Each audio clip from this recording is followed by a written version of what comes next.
Hello प्यारे बच्चों, मैं doctor Bharatlal Meena LBS government college Kotputli सह आचार्य राजनीति विज्ञान। बच्चों, आज हम चर्चा करेंगे गुट निरपेक्षता आंदोलन बीए पार्ट तृतीय के द्वितीय प्रश्न पत्र अंतर्राष्ट्रीय संबंध के अंतर्गत गुट निरपेक्षता को प्रोत्साहन देने वाले कारक। कोई देश अंतर्राष्ट्रीय मामलों में गुट निरपेक्षता क्यों अपनाता है? द्वितीय महायुद्ध के पश्चात गुटनिरपेक्षता के अभ्युदय के लिए निम्नलिखित कारक उत्तरदायी हैं। पहला है शीत युद्ध, दूसरा मनोवैज्ञानिक विवशता, तीसरा सैनिक गुटों से पृथक रहना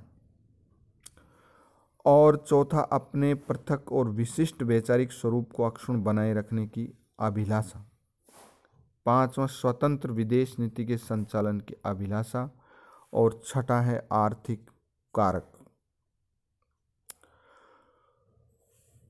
सभी गुटनिरपेक्ष देश आर्थिक दृष्टि से पिछड़े हुए थे और अब भी हैं। रहन सहन का स्तर नीचा है, अतः उनकी विदेश नीति का एक प्रमुख ध्येय स्वतः त्वरित आर्थिक विकास को बढ़ावा देना था, परंतु इसके लिए न तो इनके पास पूंजी थी न तकनीकी कौशल था।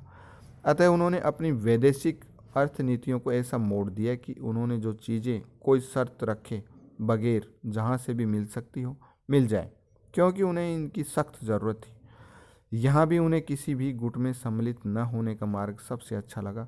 उन्हें साफ लगा कि अगर वे किसी एक गुट में शामिल हो गए तो उन्हें एक से अधिक स्रोतों से सहायता मांगने की अपेक्षित स्वतंत्रता से वंचित होना पड़ेगा।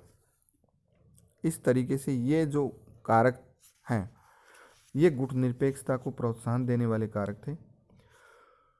और गुटनिरपेक्ष आंदोलन की उपलब्धियां क्या रही?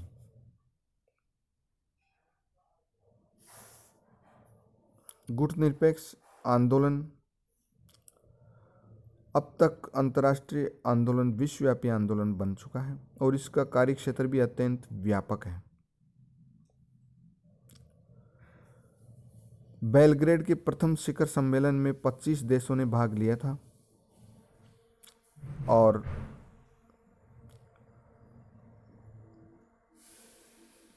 जुलाई 2009 में शर्म अल शेख में आयोजित 15वें शिखर सम्मेलन में 118 सदस्य देशों ने भाग लिया।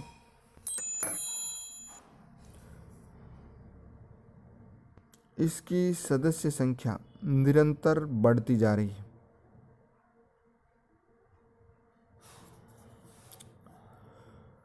उन्नीस में बेलग्रेड में दूसरी बार आयोजित शिखर सम्मेलन में पर्यावरण संरक्षण के बारे में विश्व भर में बढ़ती चिंता विशेष विचारणीय विषय रहा।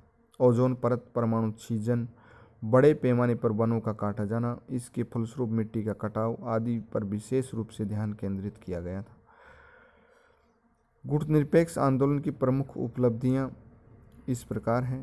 गुटनिरपेक्षता को दोनों गुटों द्वारा मान्यता, विश्व राजनीति में संघर्षों का टाला जाना, शीत युद्ध को शस्त्र युद्ध में परिणत होने से रोकना, शीत युद्ध को दितांत की स्थिति में लाना और निशस्त्रीकरण और अस्त्र नियंत्रण की दिशा में प्रगति और विश्व समाज के लिए उन्मुक्त वातावरण का निर्माण, अपनी राष्ट्रीय प्रकृति के अनुरूप विकास के प्रतिमान, संयुक्त राष्ट्र संघ के स्वरूप को रूपांतरित करना, विकासशील राष्ट्रों के मध्य आर्थिक सहयोग की बुनियाद और नई अंतर्राष्ट्रीय अर्थव्यवस्था की मांग, ये गुटनिरपेक्ष आंदोलन की उपलब्धियां रही। अब गुटनिरपेक्ष आंदोलन की क्या विफलताएं रही?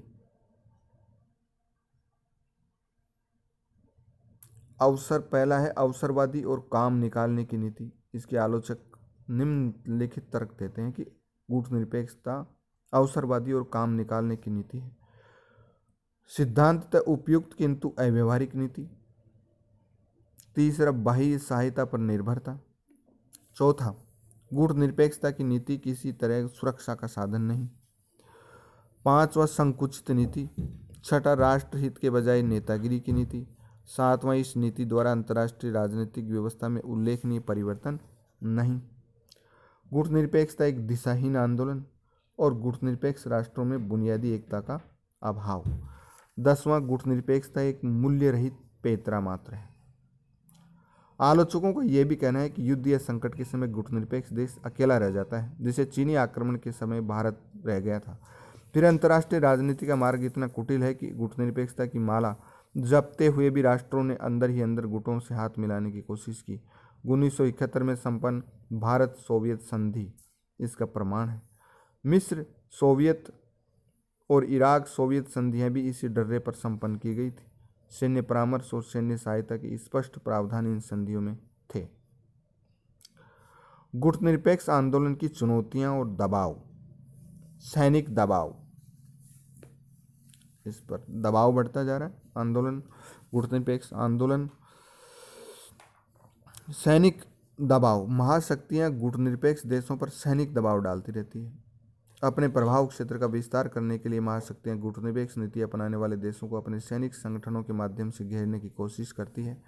दूसरा, गुटनिरपेक्ष देशों में पारस्परिक तनाव और वैमनस्य, जैसे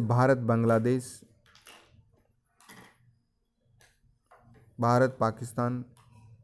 तीसरा, आर्थिक पिछड़ापन।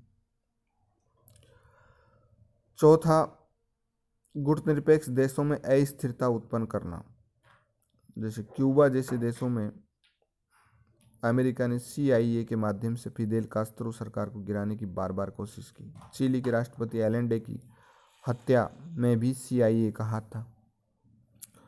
यह एक नैतिक आंदोलन है। छठा, गुट सापेक्ष राष्ट्रों की बढ़ती संख्या। यदि गुटनिरपेक्षता की स्पष्ट परिभाषा नहीं की गई और सदस्य देशों के लिए अहर्ताएं निश्चित नहीं की गई तो ऐसे प्रश्नों का उत्तर देना धीरे धीरे कठिन होता जाएगा।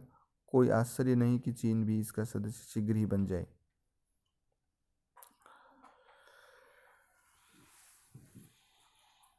धन्यवाद बच्चों। अगले वीडियो में गुटनिरपेक्षता की गतिशीलता और उसकी नूतन प्रवृत्तियों के बारे में चर्चा करेंगे।